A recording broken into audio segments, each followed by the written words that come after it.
musharax Madiina Caamir ayaa maanta shir jaraa'id ee warbaahinta u qabatay ku sheegtay in laga saaray doorashada xildhibaanada aqalka hoose ee magaalada Jowhar ka socoto isla markaana booska ay ku mataleysay qoondada haweenka lagu bedelay rag cadaalad darrana ay tirsanayso. musharax Madiina Caamir shirkeeda jaraa'id waxa uu dhacay sida tan. Madiina Caamir Maxamed oo u sharaxan xilka xildhibaanka ee aqalka hoose kana soo jeeda beesha Harti Abgaal oo Bakar Gaabane waxaan halkaan rabaa inaan ummadda Soomaaliyeed u sheego intii taqaan intaan aqoonin doorashada loo sheegay dadban ee cadaaladda iyo ku dhisan hufnaanta ilaa maanta waxaan sheegaynaa in cadaalad meeshaan oolin in la soo siray in la lugooyay waxaana keenay baaqi dawladeena xukuumadeena ay nagu tiri gabdhaha qoontay leeyihiin gurigeyna iska joogi lahayn meeleyna iska joogi lahayn waxaan isbidnay in hadiiba ay dawladdu sida ay sheegtay ay ku celcelisay xukuumaddu iyo madasha qaranka in cadaalad la helay ayaan u maleynay taasi waxay meel ka dhac ku tahay hanaanka doorashooyinka dadban ee lagu heshiiyay iyo ballantii madasha waxaan sidoo kale ka cabanayaa diidmo waa la diidi karaa laakiin ismalihi gabar iyo wiil ka mudan ayaa jira ismalihi way isku kalsoonahay hub ma wato mahanjabaayo anshaxa iyo loo qoray doorashada iyo meel uga madcaayo haddii ay jiraan daliil aniga aan garanayn oo la igu diidan yahay waa jeclaan lahaa in la ii sheego haddii kalena haddii ay beesha aan ka soo jeedo beelaha ah ee gabdhihii qoondadooda heleen Madiina Caamir Maxamed waxa ay qoondadeeda ku weyn karto alla ii sheego haddaan la ii sheegina waxay ku tusaysaa in awood la ii sheegtay way muuqataa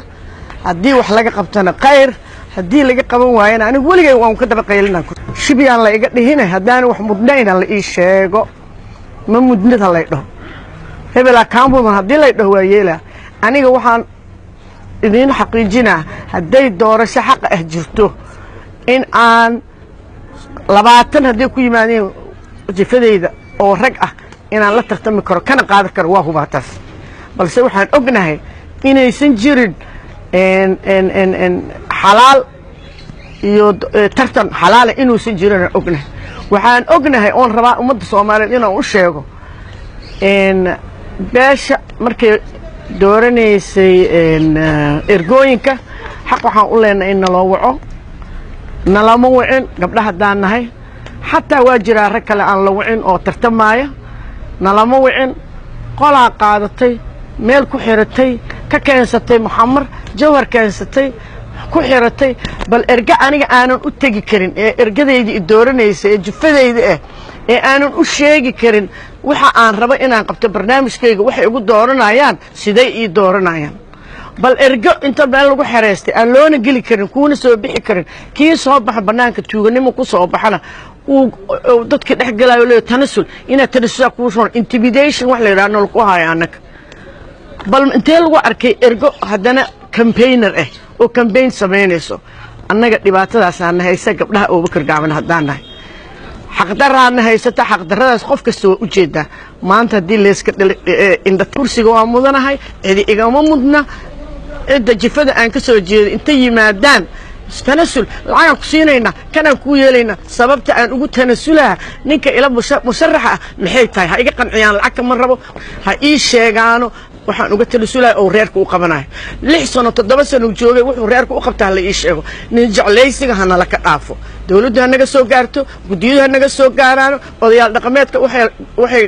goosteen ee guaranteed ka dhigteen in aan la taaba karin in aan waxooda la bedeli karin inay quraan oo kale yihiin waxay noo sheegaan quraan maaha haddaan ugu qasabtaan waa qaadanayna waxaan dilayna malaha hase ahaatee waxaan rabnaa in aan sharci aan helno xaquuqdeena aan rabnaa oo lagu xadgudbin إقراء عبد الله راجي إقرلدن تفيق عالمي الصومالي كابل حرونت دولة قبلات كيرشة بالاستيدا مقالة جوهر